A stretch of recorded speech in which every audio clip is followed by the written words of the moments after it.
here and accept your award. Kevin McDowell, ladies and gentlemen. Wow.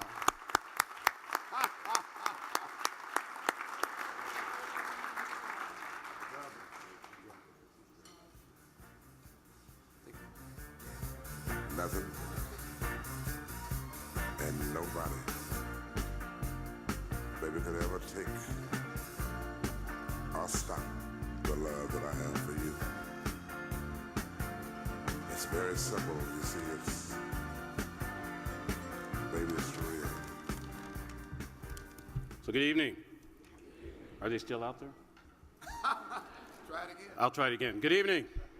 All right, that's better. So I'm delighted to join you this evening, and I'd like to congratulate all of the other honorees for their awards this evening as well. I'd like to thank the March of Dimes for this honor. It's a little embarrassing because I don't really do what I do for awards.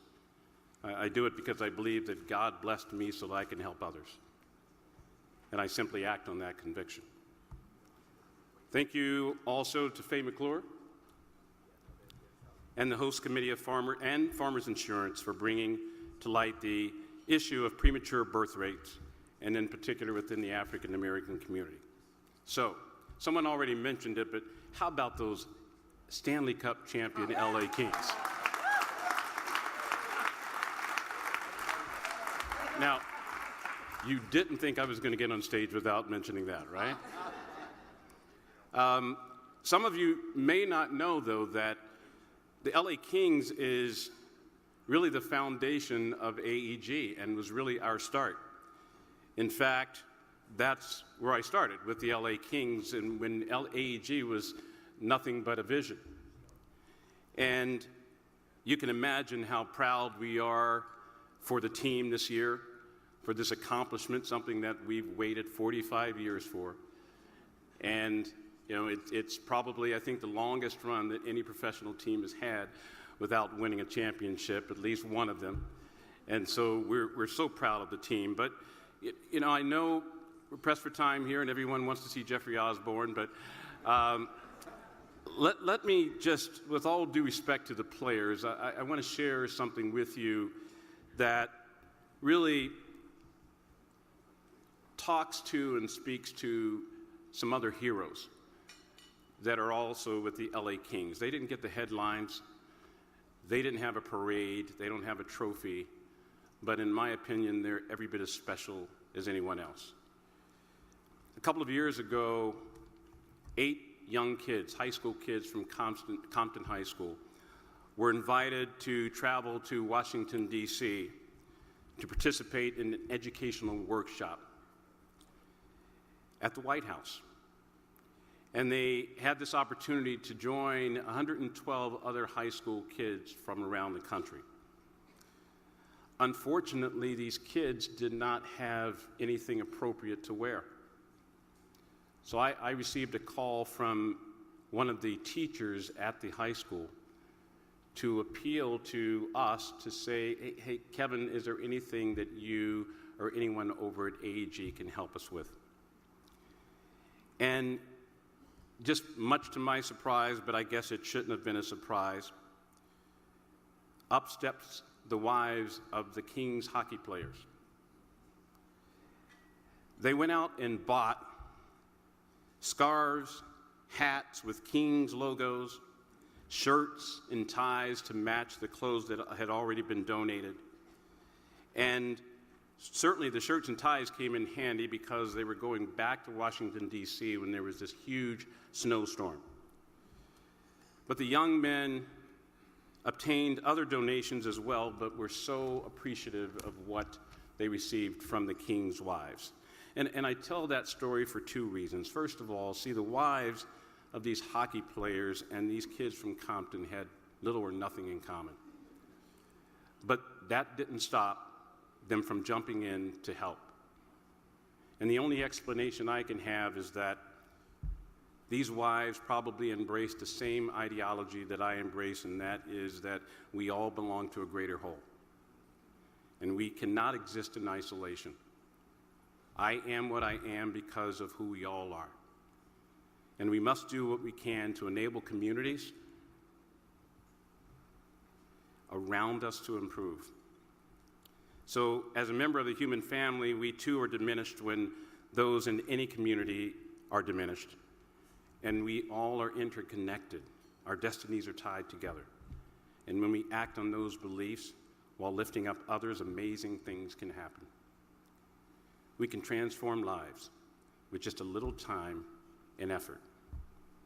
So, it may not seem like a big deal to you because a real big check wasn't written, and it really didn't take them a lot of time to go out and shop for these kids. But ask those 8 young men what that visit meant to them and whether or not those donations contributed to a life-changing experience for them. I'll continue to extend myself to communities in need, but I know I can do more, and you can too. Let me prove that to you. Can I ask everyone in the room to raise your hands? Okay, look around the room. Okay, on a count of 3, I would like you to raise them higher.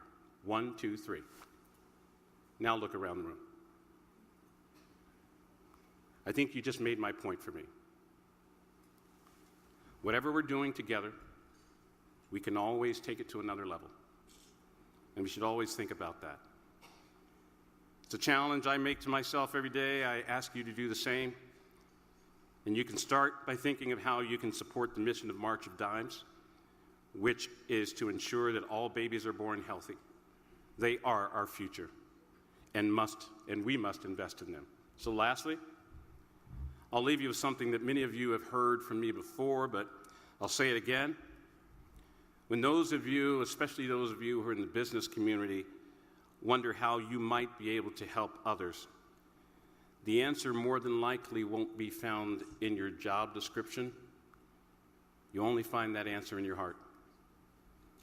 Only then will you be able to make a living and make a difference. Thank you, and enjoy the rest of your evening.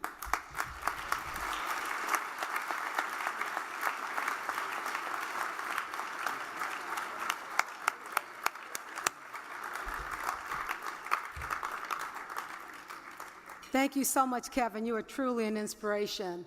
And thank you to all of tonight's honorees. You are all amazing in your own right, and we're just honored to be in your presence. Thank you so much. Let's give a hand to the other honorees. I'd like to also give a special thank you to Holly Robinson Pete and William Allen Young for serving as our co-hosts this evening. And to the Williams family for sharing. And Anthony, and I said, look, when are we going to bring this event down to LA Live? And I am just so excited and honored that 100 Black Men of Los Angeles brought this prestigious event to the JW Marriott.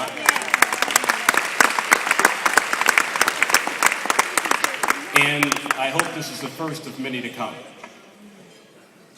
Now, see, I have some ideas, and a few years down the road, maybe we'll be able to have the event on a Friday night, put all of you up in the hotel, right?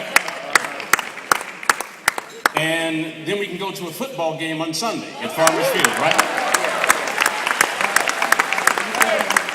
Yeah, why not? That's going to happen. But I'd like to thank 100 Black Men of Los Angeles for this Community Partner Award. And you know, I don't do this for accolades, but I appreciate the acknowledgement. You know, I really look forward to the day when, you know, someone who has these convictions and, you know, is really interested in promoting the economic empowerment in our community really isn't considered exceptional, but it's considered the rule. And that may take some time, but I really look forward to that day. I would like to thank my colleagues at AEG for doing the heavy lifting and making me look good even when I don't deserve it.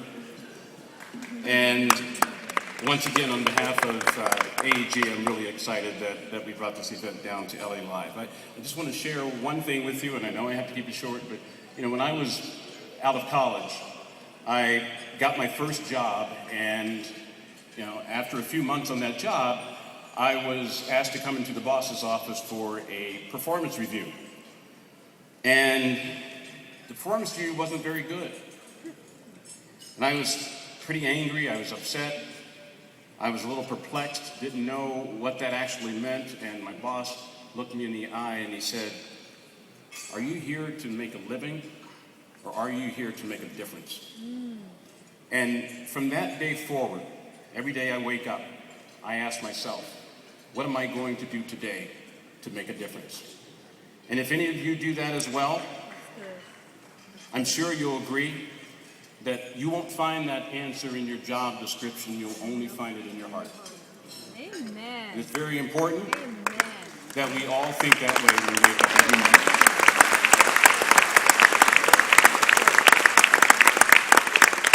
You know, the mission of AEG's community outreach is really to enrich the lives of our youth. And someone once said, if you're not serving kids directly, then you better be serving someone who is. Okay. And that's the reason that we support community and organizations like 100 Black Men of Los Angeles, who share our belief that kids are our future and we must invest in them. And finally, I look forward to that day when some successful person, especially if that person is a person of color, when asked about people who have had a positive influence on their life, they'll simply answer, "There was a guy named Kevin McDowell." Yeah, I remember him. Thank you again, and God bless.